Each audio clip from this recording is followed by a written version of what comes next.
Soc en Xavier Mallol, CEO i fundador de Delectatec, una startup tecnològica que busca, a través del Big Data, ser el proveïdor més gran de dades d'internet del sector Horeca.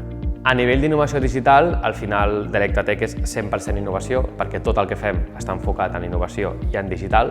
I possiblement la innovació més gran que ens ha fet posicionar-nos com una de les startups més disruptives del món en aquest aspecte, en aquest sector, és el nostre sistema Lamina, que es dedica a recol·lectar tota la informació, ja siguin comentaris de restaurants, siguin menús, siguin cartes, sigui també informació a vegades en imatge.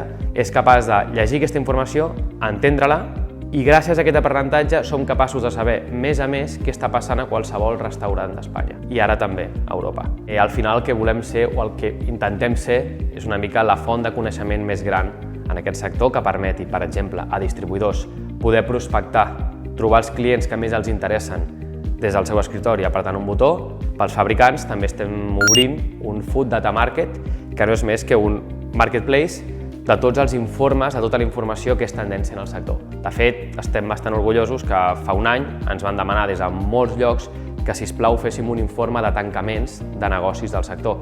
I aquest any hem obert amb un informe de l'alçament dels preus o l'increment dels preus que està venint en aquest sector. Què demanem des de Delectatec al sector?